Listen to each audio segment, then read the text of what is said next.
They called us primitive, backward, a species that barely crawled out of their gravity well, clinging to outdated concepts like honor, sacrifice, and something they couldn't even translate properly. What we called heart. The HFY Empire had conquered 14,000 star systems.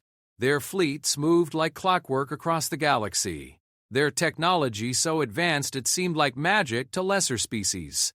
Victory was always certain.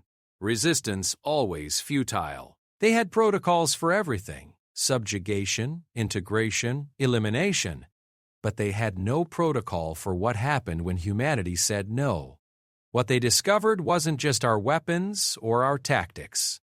It wasn't our ships or our technology that made them reconsider everything they knew about warfare.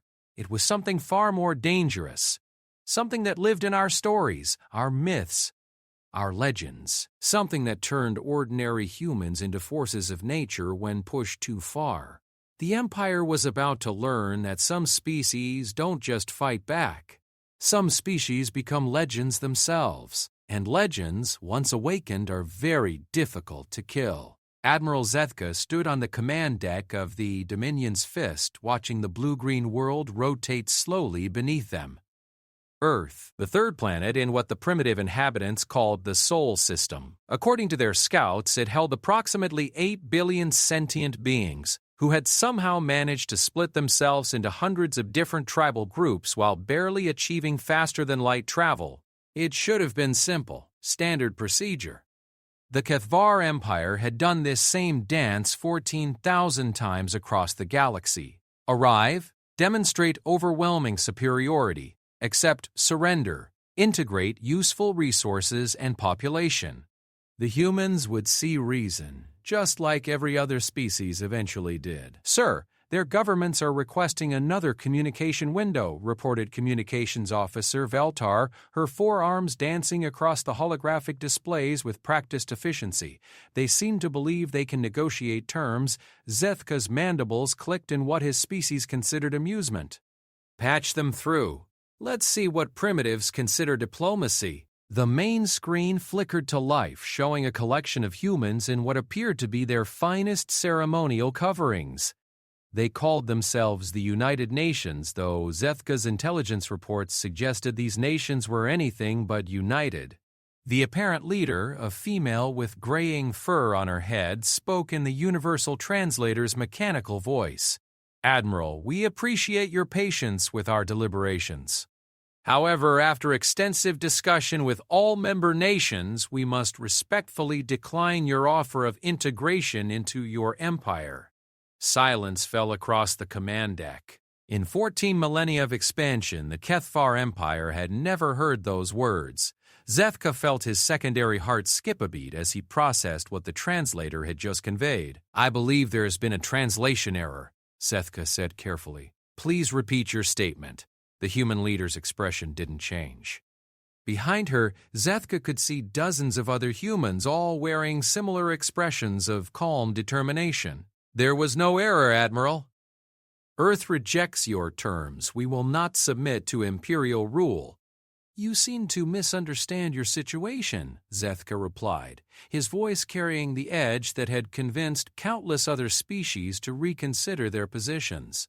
"We have 300 vessels in your system. Our smallest ship carries enough firepower to sterilize your largest continent. Your most advanced weapons couldn't penetrate our shields if you had 1,000 years to try." "We understand perfectly," another human spoke up, this one male with darker skin and steel in his eyes. "We know we can't win." "That's not the point." "Then what is the point?" Zethka demanded. The female leader stepped forward again. "The point, Admiral, is that some things are worth fighting for, even when you can't win. Our freedom is one of them." Zethka studied the faces on the screen.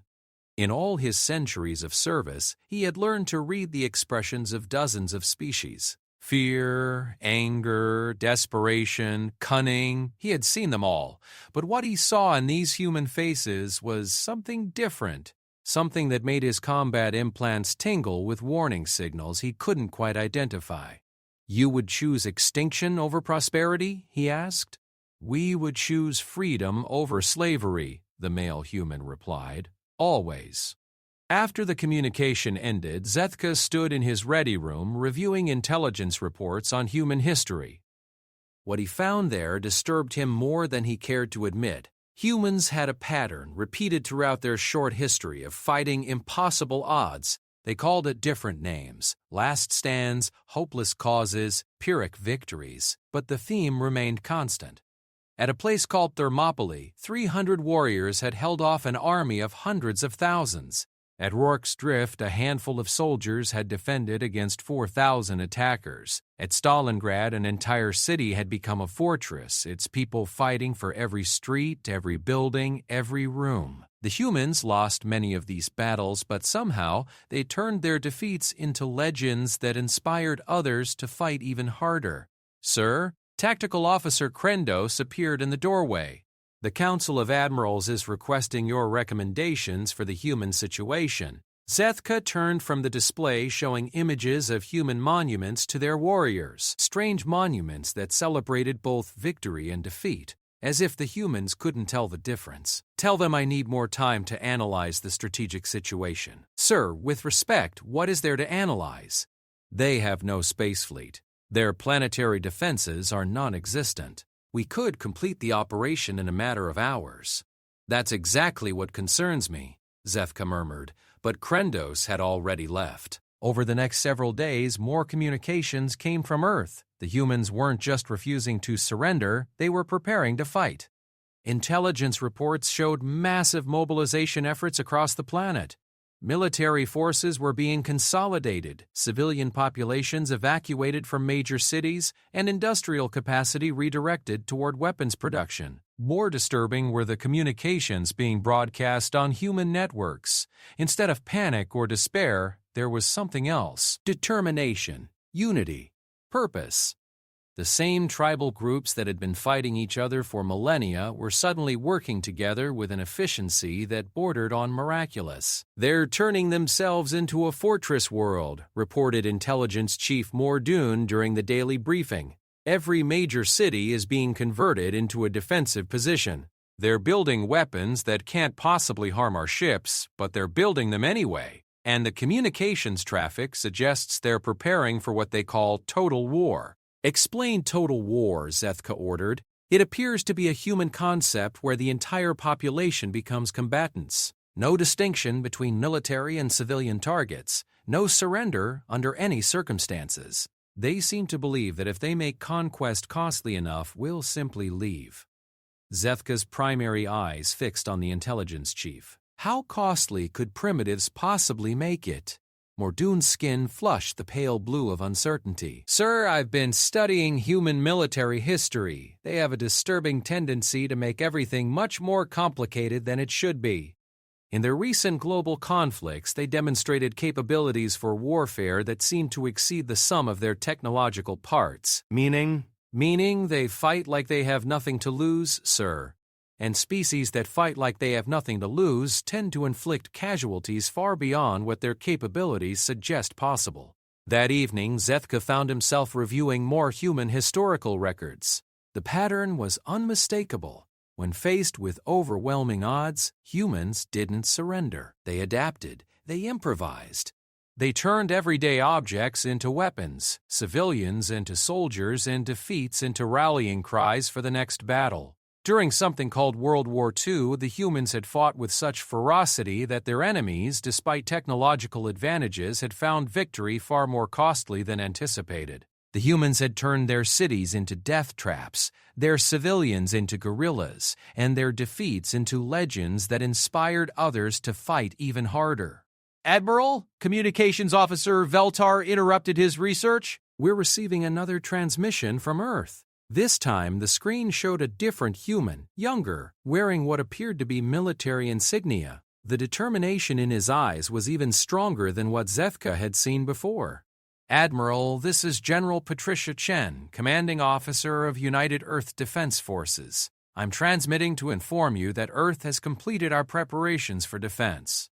We know we cannot match your firepower, but we can promise you this. If you want our world, you will have to take it one city at a time, one building at a time, one room at a time, We will make you pay for every meter of ground in blood." The transmission continued with tactical details that made Zethka's battle computer calculate casualty projections that climbed steadily higher. The humans had prepared their world for siege warfare on a planetary scale. They had turned their cities into mazes of defensive positions, their infrastructure into weapons, their population into an army. "We have one final message for your empire," General Chen concluded. "You may have conquered 14,000 worlds, but you have never conquered humans. We are not like other species.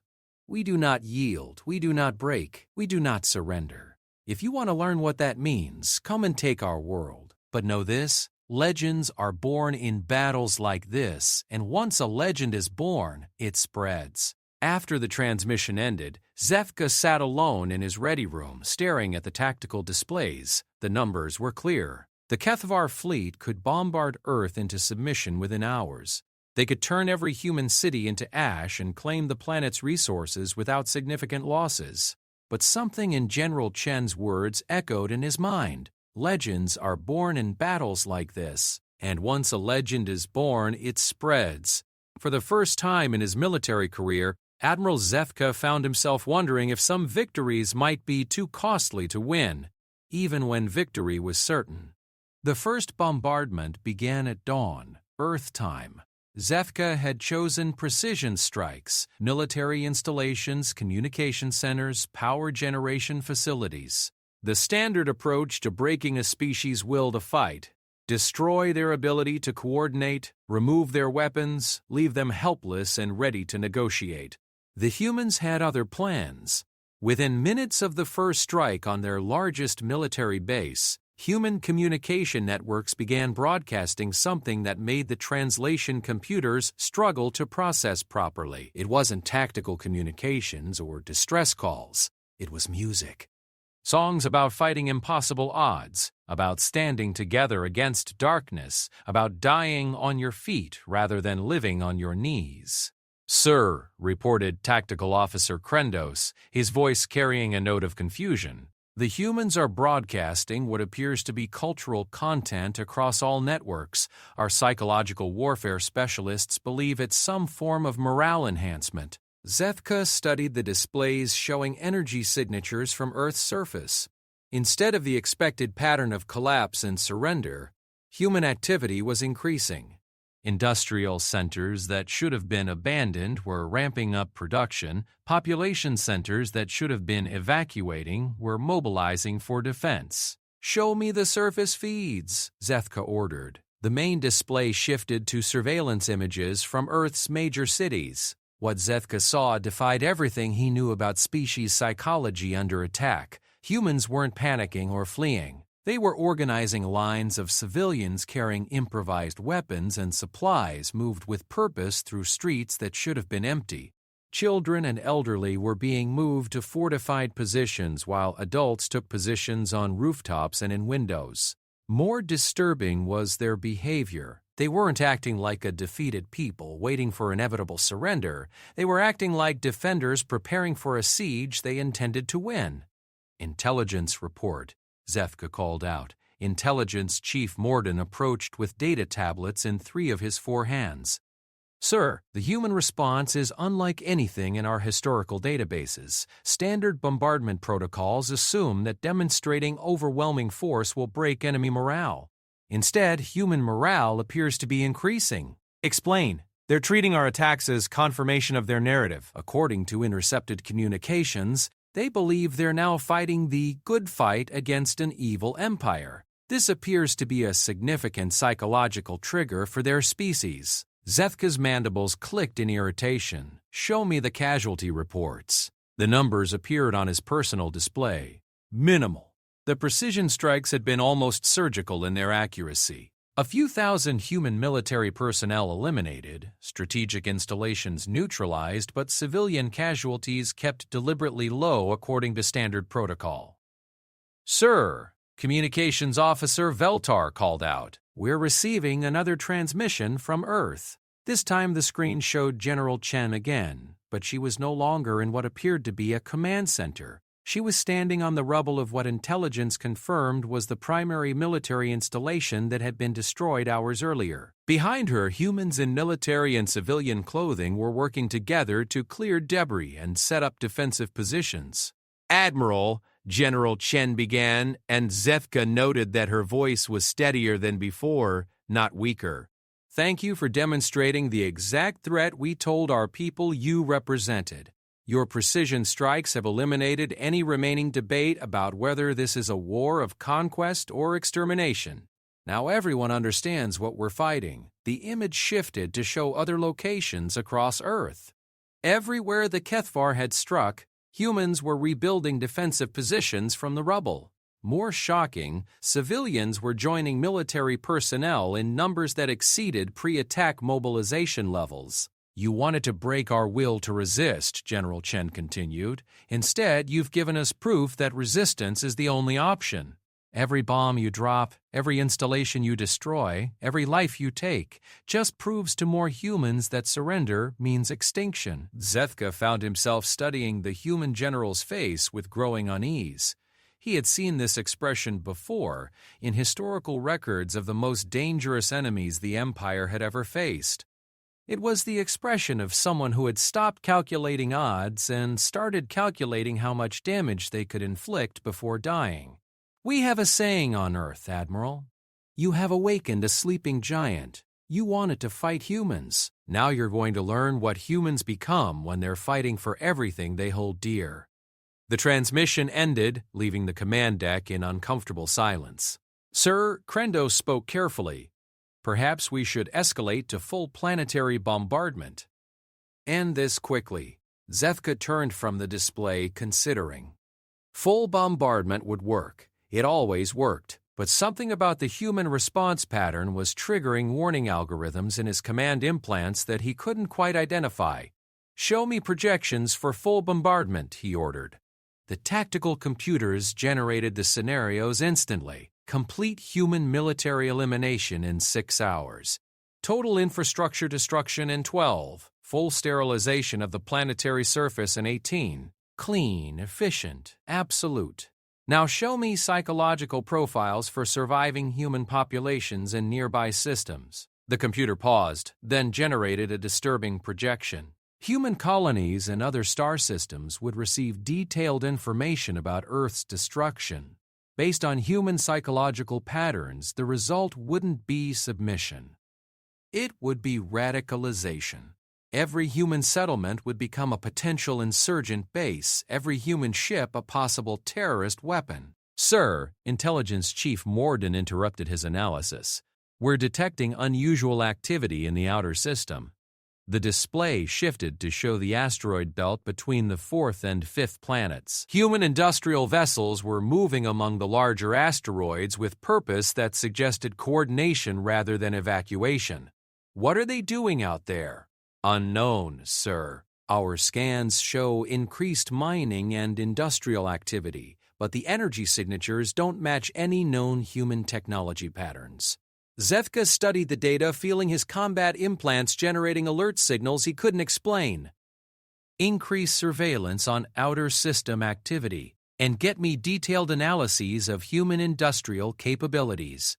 Over the next several hours, the picture that emerged disturbed him more than the surface defenses. The humans weren't just preparing to defend their world. They were adapting their entire industrial base for war production on a scale that seemed to exceed their technological capabilities. Reports from surveillance drones showed factories that had produced consumer goods retooling for weapons manufacture, civilian spacecraft being converted into improvised warships, research facilities abandoning peaceful projects to focus on weapons development. Most disturbing was the coordination. The same species that had supposedly been divided into competing tribal groups was now functioning as a single organism dedicated to warfare. Supply lines that had never existed before were appearing overnight. Communication networks that had been separate were merging into unified command structures. "Sir," Veltar called out. "Priority message from Sector Command." Admiral Korvith, Zethka's superior, appeared on the screen with his usual expression of imperial authority.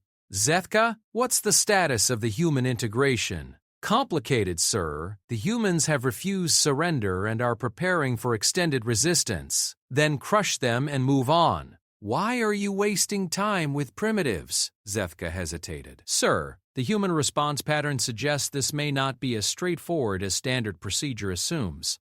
Are you telling me that 300 ships of the line can't handle one primitive world? No, sir. I'm telling you that the humans might turn their defeat into something that causes problems throughout the sector. Korveth's image flickered with irritation. Explain. Zethka transmitted the psychological projections and tactical analyses. For several minutes, silence stretched between the two vessels as Korveth reviewed the data. These projections assume the humans have capabilities they shouldn't possess, Korveth finally said. Yes, sir. That's what concerns me. Recommendations? Zethka looked at the displays showing Earth's surface where millions of humans were preparing for a battle they couldn't win but refused to avoid. I believe we need to reconsider our approach to this species. They're not responding to standard intimidation protocols. Then make them respond. Sir, I don't think they can respond. I think we're dealing with a species that genuinely prefers death to surrender. Every sentient species has a breaking point. Yes, sir, but what if the human's breaking point is breaking us? The communication ended with Korveth's order to resolve the situation within one standard day. Zethka found himself staring at the tactical displays, trying to understand what the humans were really doing. They couldn't win. Everyone knew that. The humans knew that. But they were fighting anyway, as if victory and defeat were irrelevant concepts, as if the only thing that mattered was making the cost of conquest higher than the Empire wanted to pay. For the first time in his career, Admiral Zethka wondered if there might be forms of victory that could destroy the victor. The first human ship appeared from behind Earth's moon without warning. It shouldn't have existed. Human technology was centuries behind Kethvar standards. Their fastest vessels could barely achieve sustainable faster-than-light travel. Their weapons couldn't penetrate Imperial shields. Their tactics were primitive at best. The ship that emerged from Lunar Shadow was definitely human in origin, but it was wrong in ways that made Zethka's threat assessment system struggle to categorize it. The hull was clearly improvised, welded together from what appeared to be mining equipment and industrial components. The weapon signatures didn't match any known human technology. Most disturbing, it was moving with acceleration curves that should have liquefied any biological crew. Sir? Tactical Officer Krendos reported, his voice tight with confusion. Contact bearing 27 Mark 6. Single vessel, configuration unknown. It's heading directly for our perimeter. Analysis? Sir, the energy readings are inconsistent with our intelligence on human capabilities. Whatever they're using for propulsion and weapons, it's not in our databases. Zethka watched the tactical display as the human vessel approached his outer picket ships. It was small, roughly equivalent to a Kethvar patrol craft, but it was moving like a fighter while broadcasting energy signatures like a capital ship. Sir, Communications Officer Veltar called out, the human vessel is transmitting. The main screen activated, showing the interior of what was obviously an improvised bridge. The human at the center wore a uniform Zethka didn't recognize, and behind him other humans worked at stations that looked like they had been assembled from spare parts. Imperial vessels, the human spoke with calm authority. This is Captain Marcus Rivera of the Earth defense ship Defiance. I am ordered to inform you that Earth's outer defenses are now active. Captain Rivera, Zethka responded, you are approaching a Kethvar battle fleet with a single vessel. Withdraw immediately or be destroyed. The human's expression didn't change. Admiral, with respect, you seem to have misunderstood the situation. I'm not approaching your fleet. I'm demonstrating something my people want you to understand. The human ship suddenly accelerated again, reaching velocities that should have been impossible for its size and apparent construction. Worse, it was heading directly for the Vigilant, one of Zethka's heavy cruisers. Dead, sir, Krendos called out urgently. The Vigilant reports weapons lock from the human vessel. Captain Morkesh is requesting permission to return fire. Granted. The Vigilant opened fire with precision that should have vaporized the human ship instantly. Instead, something impossible happened. The human vessel's improvised shields held against weapons that could punch through planetary bedrock. More shocking, it returned fire with energy beams that actually penetrated Kethvar shielding. "That's not possible," Krendos whispered, staring at his displays. The engagement lasted exactly 17 seconds. When it ended, the Vigilant was drifting dead in space, its entire crew of 400 evacuated to escape pods. The human ship, damaged but functional, turned back toward Earth's outer system. "Admiral," Captain Rivera's voice came through the communications array again. "Consider this a demonstration. Earth's defenses are not what you expected them to be. We strongly recommend you withdraw to minimum safe distance while we discuss terms." The communication ended, leaving Zethka staring at tactical displays that defied everything he knew about human capabilities. "Analysis," he ordered quietly. Intelligence Chief Mordoon approached with data tablets that were updating faster than he could read them. "Sir, this is unprecedented. The human vessel demonstrated shielding technology that exceeds our current standards. Their weapons appear to be some form of focused energy projection that can penetrate our defensive systems. Most disturbing, their propulsion capabilities suggest they've achieved breakthrough advances in multiple fields simultaneously. How is that possible? Sir, we may have underestimated human technological capabilities. Intelligence suggests they've been concealing advanced research programs." Zethka studied the replay of the engagement, watching frame by frame as impossible things happened. "No," he said finally, "this isn't concealed technology. This is improvised technology. Look at the construction.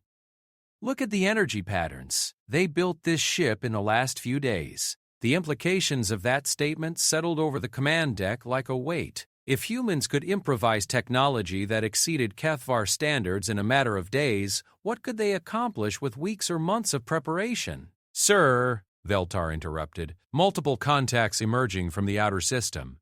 The tactical display updated to show dozens of human vessels emerging from the asteroid belt.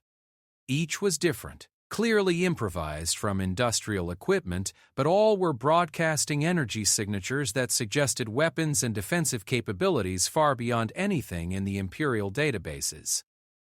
"Fleet positions," Zethka ordered.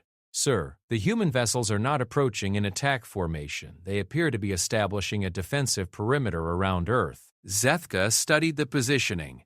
The humans were creating a layered defense network that used the gravitational fields of their system's planets and moons to create overlapping fields of fire.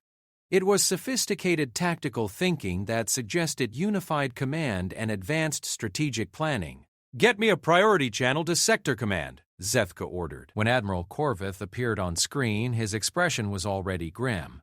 "Zethka, I'm reading your tactical reports. Please tell me you haven't actually lost a heavy cruiser to human primitives." "Sir, the situation has evolved beyond our initial assessments. The humans have demonstrated technological capabilities that don't match our intelligence estimates." "Impossible, sir. I'm transmitting combat footage from the Vigilant engagement." "The humans have achieved breakthrough advances in shielding, weapons, and propulsion technology." Korvith studied the transmitted data for several minutes. When he looked up again, his expression had shifted from irritation to concern. "Where did they get this technology?" "Sir, analysis suggests they developed it themselves in approximately 72 hours. That's impossible." "Yes, sir, but it happened." Silence stretched between the two ships as Korvith processed the implications. "Recommendations?" "Sir, I believe we're dealing with a species that responds to existential threats by rapidly advancing their capabilities beyond normal parameters. Traditional conquest protocols may not apply. Are you recommending we withdraw?"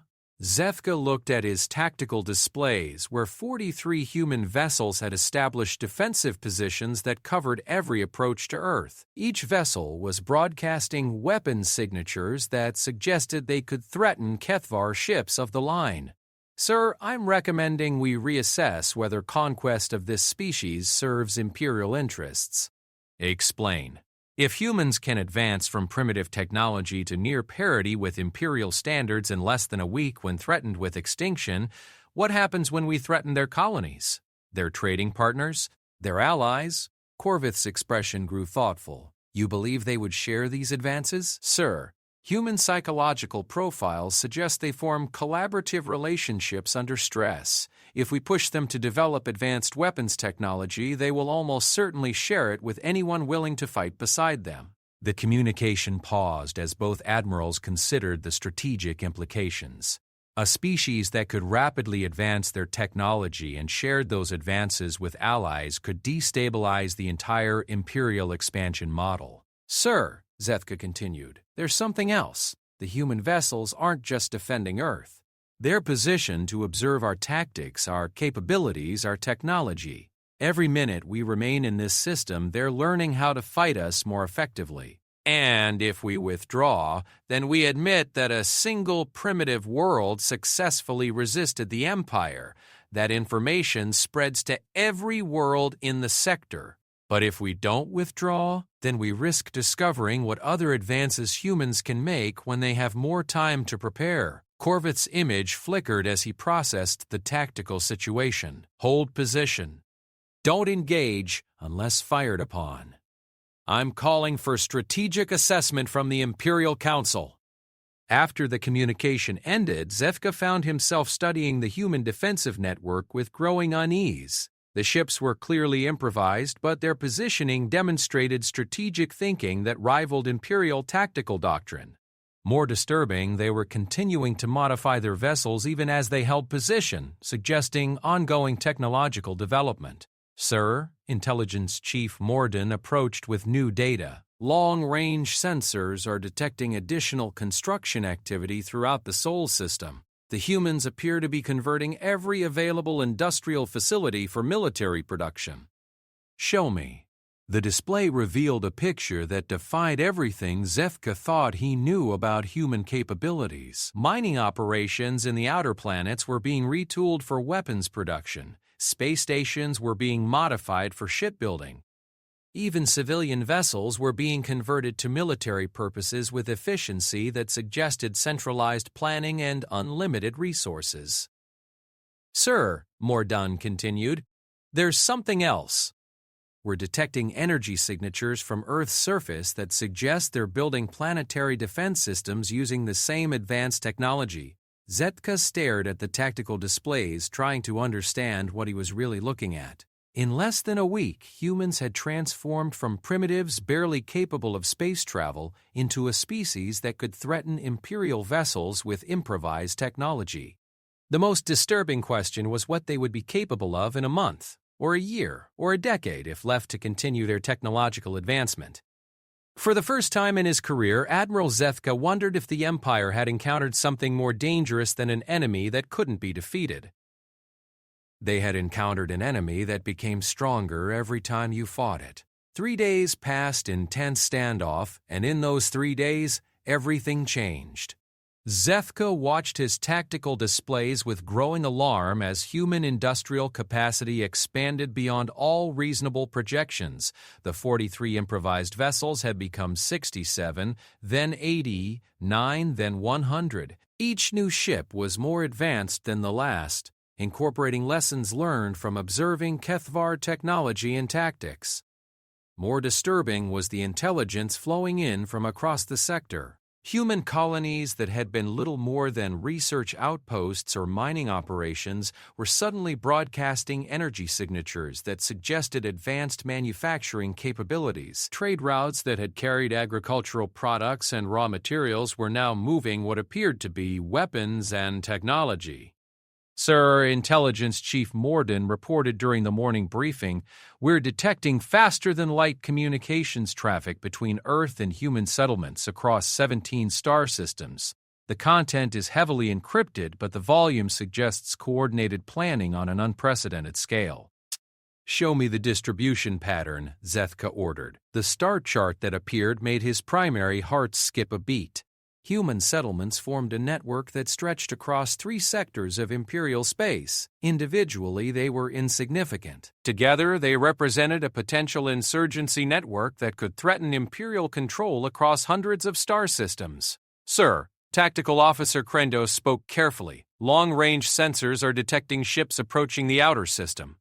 Configuration and energy signatures match human vessels, but they're not from Earth. The tactical display updated to show incoming ships from multiple vectors.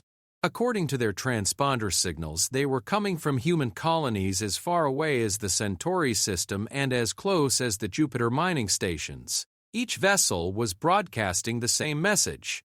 This is the Colonial Defense Fleet responding to Earth's call for assistance. We stand ready to defend human sovereignty against Imperial aggression.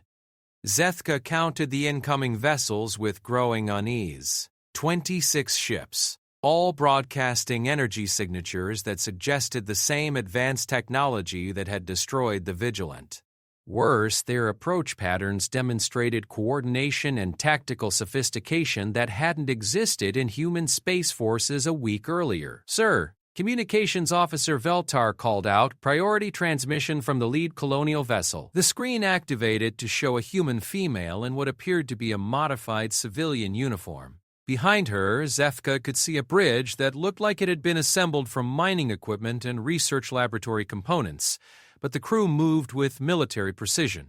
Admiral, the human spoke with calm authority, this is Commodore Sarah Chen, commanding officer of the Colonial Defense Fleet. We are here to reinforce Earth's defensive perimeter and to demonstrate something important to your empire. Commodore Chen, Zethka replied, noting the family name similarity to Earth's general, you are entering a restricted zone during Imperial operations. Withdraw immediately. Admiral, with respect, this is human space.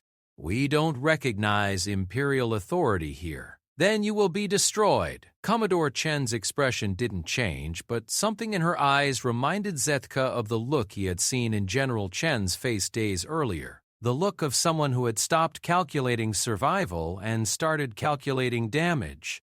Admiral, I don't think you understand what's happening here. This isn't just Earth resisting your empire. This is humanity discovering what we become when someone threatens our future. The colonial vessels moved into formation with Earth's defensive fleet, creating an integrated network that covered every approach to the inner system. But what disturbed Zethka most was the continuing construction activity. Even as more ships arrived, the humans were building more. Sir, Mordon approached with new intelligence reports. Analysis of human communications traffic suggests they're not just building defensive fleets, they appear to be developing offensive capabilities as well. Explain, long-range reconnaissance indicates human vessels are being positioned near Imperial supply lines throughout the sector. They're not attacking, but they're demonstrating the capability to disrupt Imperial logistics across multiple star systems simultaneously. Zethka studied the tactical projections with growing alarm. If humans could threaten Imperial supply lines, they could effectively cut off entire sectors from reinforcement and resupply. Worse, they were demonstrating these capabilities without actually attacking, suggesting strategic thinking that understood the broader implications of Imperial logistics. Sir, Krendos interrupted his analysis. Incoming priority message from Sector Command. Admiral Korveth appeared on screen with an expression that Zethka had never seen before. Behind him, other Imperial officers moved with the urgency of a command center under pressure. Zethka, Korveth began without preamble, what is the current status of human defensive capabilities? Sir, they now have 138 vessels in defensive positions around Earth. Colonial reinforcements have arrived from multiple systems. Intelligence suggests coordinated planning across the entire human settlement network. Are they threatening Imperial vessels? Not directly, sir. They're maintaining defensive positions and observing our capabilities. Zethka, we have a problem. Human settlements across the sector have simultaneously declared independence from Imperial authority. They're demanding recognition as a sovereign political entity. Zethka felt his combat implants surge with alert signals. Sir, are they threatening Imperial installations? Worse. They're offering protection to any species that wants to resist Imperial expansion.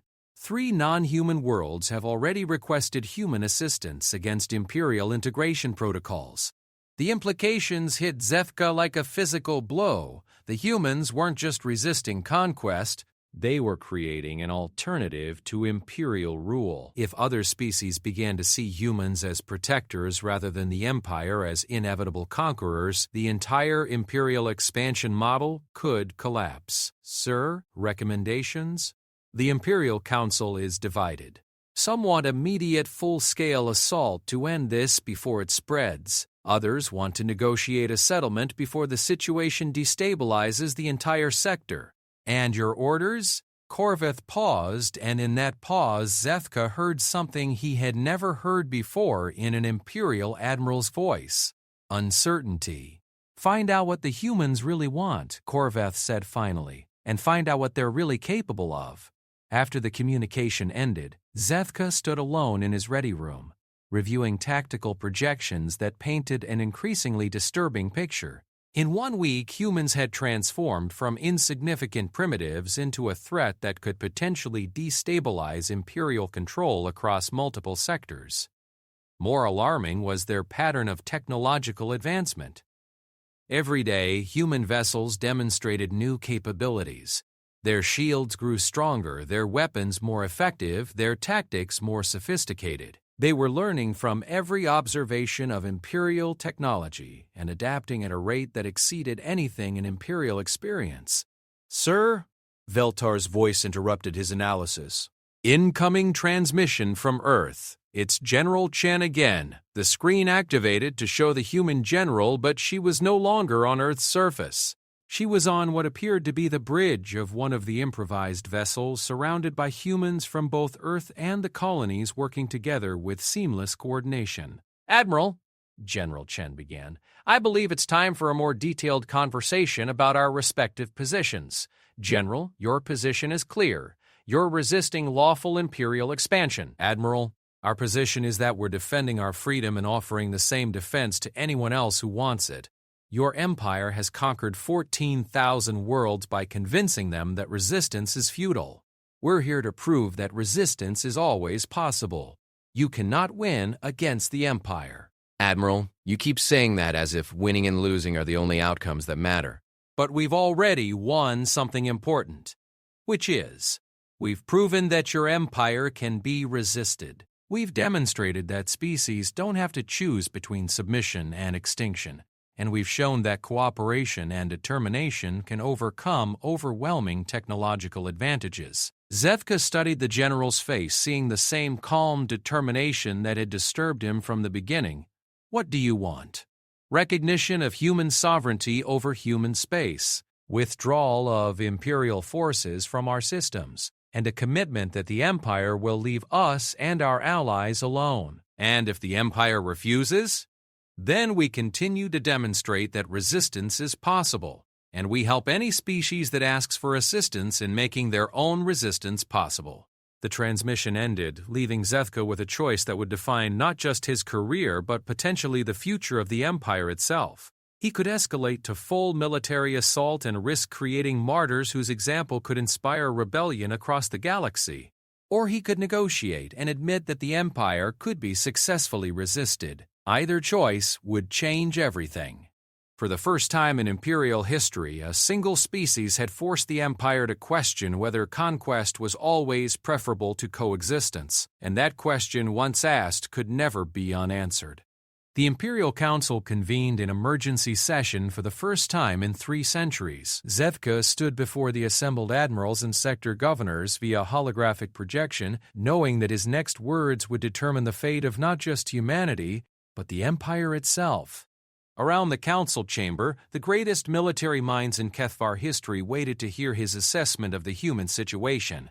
Admiral Zethka, Supreme Admiral Vorthak, spoke with the authority of 14 millennia of Imperial conquest. "Present your analysis of the human resistance." "Supreme Admiral, honored counselors," Zethka began, "humanity represents a threat unlike any in Imperial history, not because of their current military capabilities, but because of what they demonstrate is possible." "Explain?" In 2 weeks, a primitive species has advanced from barely achieving faster than light travel to building vessels that can threaten ships of the line. They have united their scattered colonies into a coordinated defense network spanning multiple sectors. Most significantly, they have begun offering protection to other species seeking to resist imperial expansion. Murmurs rippled through the council chamber. Sector Governor Kethful raised a clawed hand.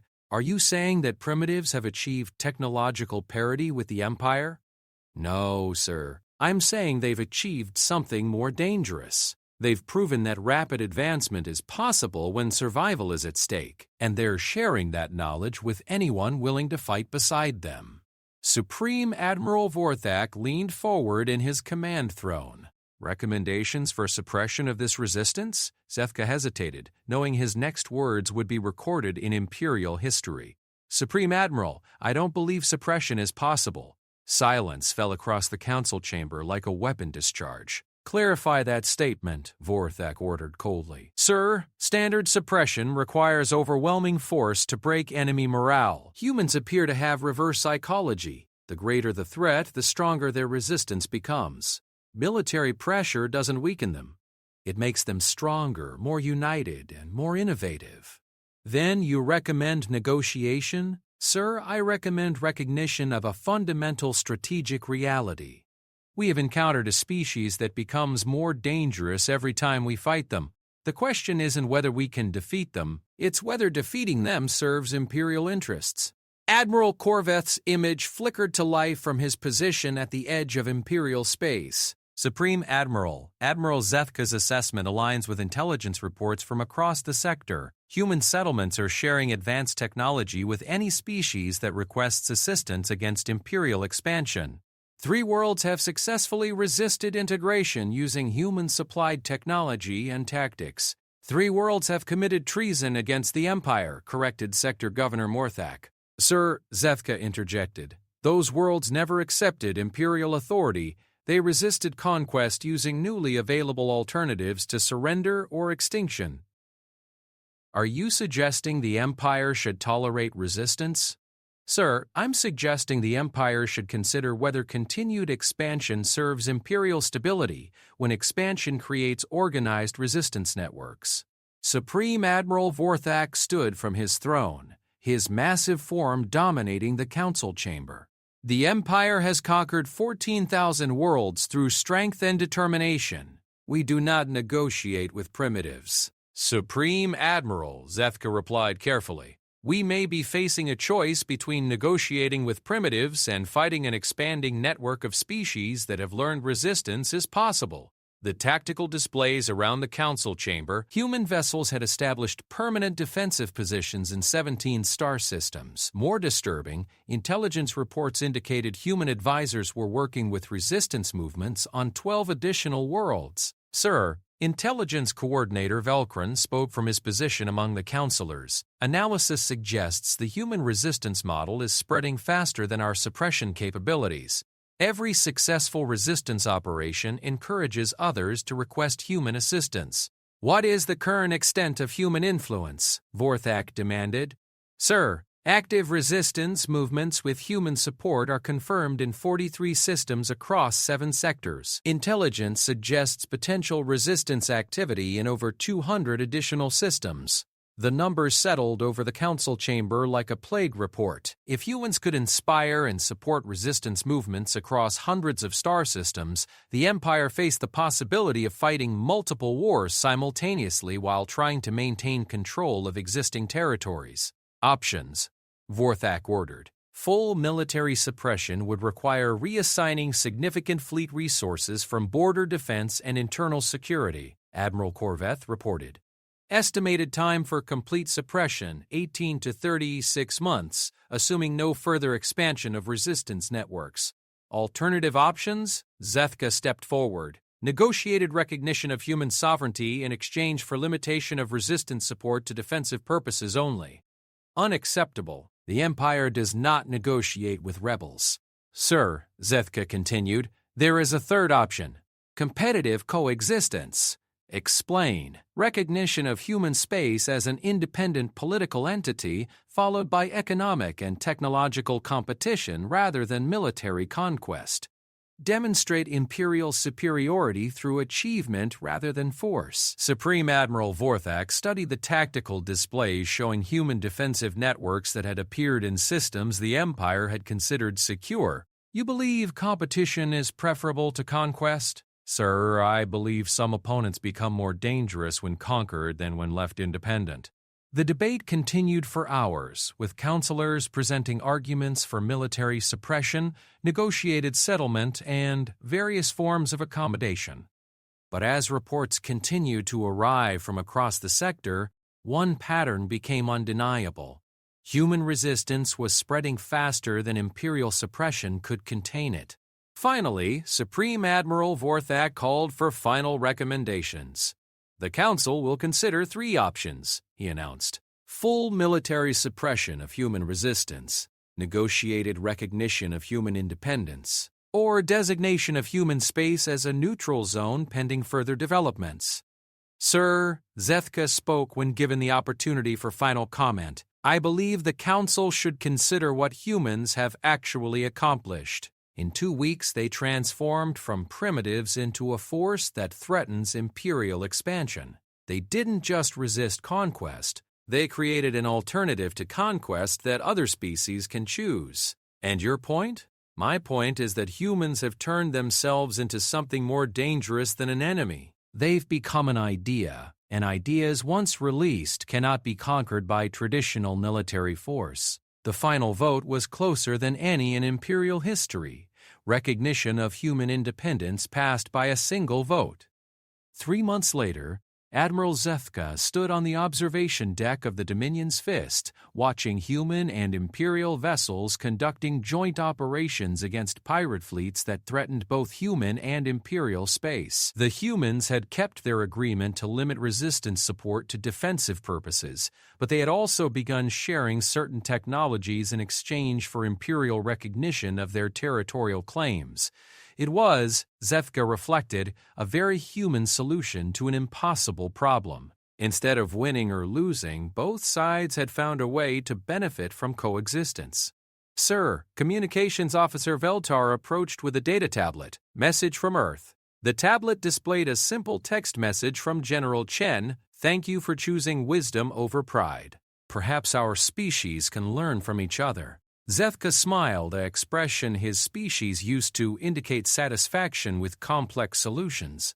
The Empire had not conquered humanity, but perhaps it had discovered something more valuable, the possibility that some problems could be solved without conquest. Behind him, his tactical displays showed a galaxy where resistance had become an option alongside submission. It was a more complicated galaxy, but also a more interesting one.